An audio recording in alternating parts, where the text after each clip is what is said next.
the Studio Cuts podcast with Taylor with WRRV. This is the Studio Cuts podcast. Hey, it's Taylor from 92.7, 96.9 WRRV, and the Studio Cuts podcast is where we interview artists that were featured on Sunday Studio Cuts, our new music show on WRRV. Today, we're talking with the Maine, who are getting ready to release their 9th studio album. Where are you at right now? I am in Tempe, Arizona, at our band's recording studio that we've kind of made our home base for everything we do. Well, I got two questions. First, what is the weather like over there? Oh, I gotta guess we're about 95 degrees. You're kidding. No, it is already getting hot here. So. Oh, man. My next question, what are the COVID restrictions still like? Are there really any restrictions over there? Arizona's pretty wide open at the moment. I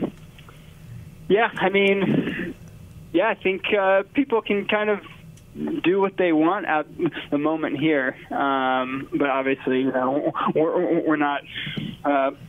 We're playing concerts or doing anything like that yet, but it seems like that's just around the corner. That makes sense. Yeah. Switching into the music a little bit, the Maine has been called a variety of different genres. What genre do you consider the Maine to be? Oh man, That's tricky. I mean, we kind of run with like the Arizona emo group as like a tagline on things, but that's more of a joke, kind of. We have 8 albums now, so we've made everything. So I just consider us a rock band, and people can put us into whatever other kind of subcategory that they'd like. You guys took a couple years off from releasing music. What was it like during that break? We were on the road for almost all that time up until the world kind of shut down. So I guess it hasn't really felt like that much of a break because we've been so active on tour and playing shows, and then we've been working on what became the new record. And your new record that you have out right now, it's called Sticky. What is this song about? This song is about the person or the thing that just gets caught in your head and all you can think about. It's just a fun song and something that we're super proud of, and it certainly is one that we're just itching to play live. Because generally, when we release a song, we're on tour and we're seeing how people are responding to it live and stuff. It's definitely been a little interesting to not have that experience yet. Yeah, that song definitely gets stuck in my head constantly, so I get what you're saying about the meaning. Yeah. Well, good. The music video for Sticky is super fun. What was it like to film that? It was a lot of fun, kind of low pressure because there isn't like a overarching concept or like we're just like trying to get from point A to B in some kind of like a story. It's just a bunch of fun shots,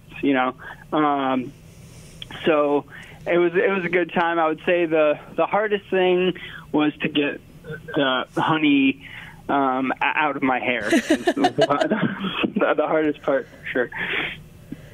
You guys also have another single out right now called April 7th. What's this song about?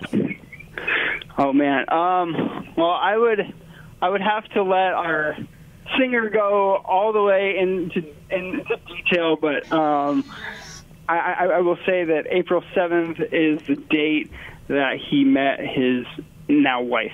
So it's so definitely a very, sentimental song. Specific date. Yep.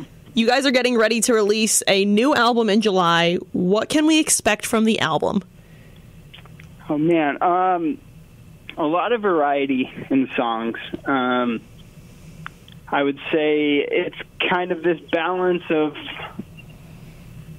fun songs, but the way that they go into each other and things, it's in more depth to it than just like attempting to write like 10 of the catchiest songs we have.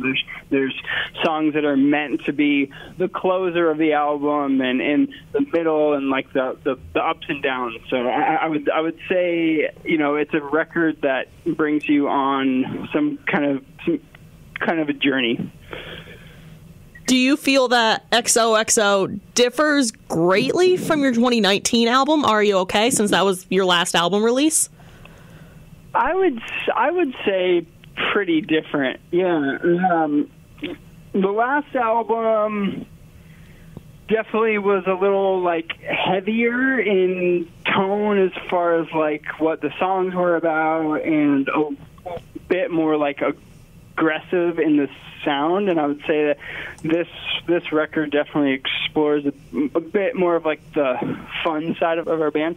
You said earlier in the interview that you guys have 8 albums. How do you feel the Maine's music has changed over that span?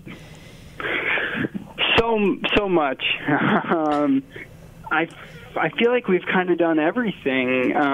We have songs in earlier records that have like a country tinge to it. We have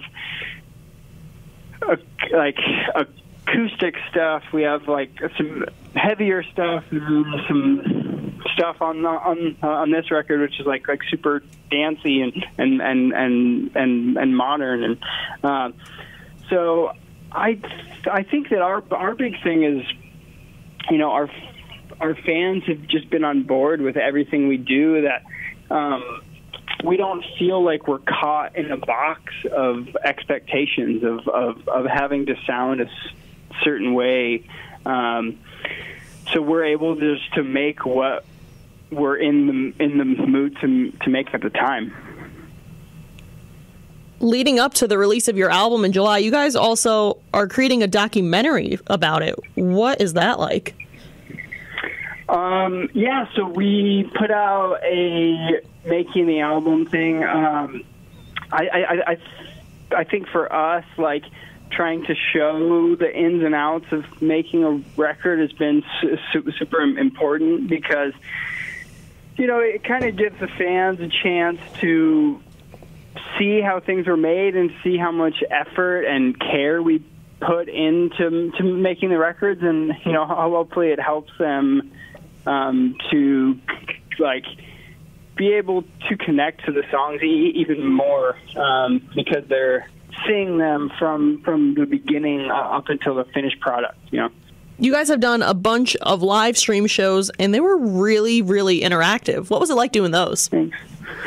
It was cool. Obviously different than playing to people in person, but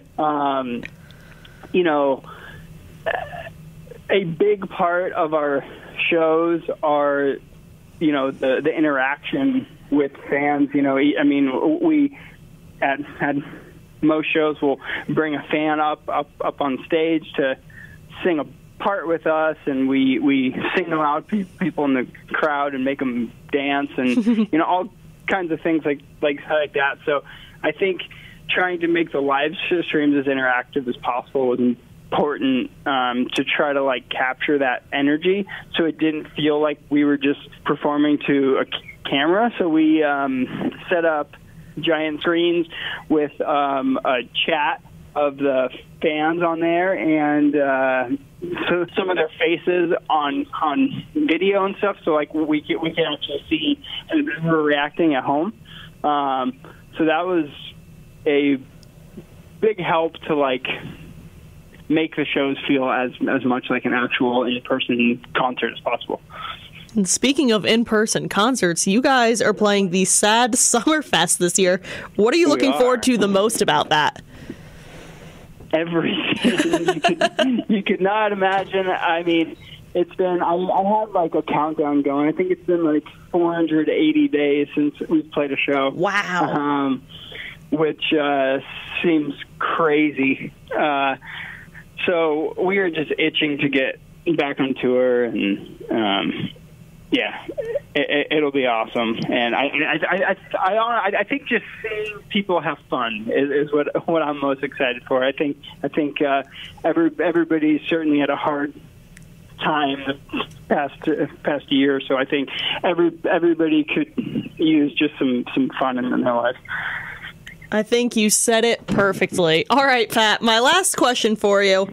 If someone were to come to your city, what is the one thing they have to do? Oh, man. that is so hard to pick one thing. I'm going to go very, very specific. There's a Hawaiian barbecue restaurant called Aloha Kitchen, and it is incredible. I would head over there to get some food.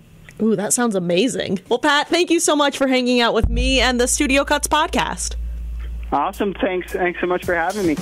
Make sure to check out Sticky by the Maine and watch out for when their new album XOXO in Love and Anxiety is released. And don't forget to catch Sunday Studio Cuts, a new music show featuring all of the up-and-coming alternative music hosted by me every Sunday at 10 p.m. on 92.7, 96.9 WRRV. Join us next week as we interview another up-and-coming alternative artist on the Studio Cuts podcast.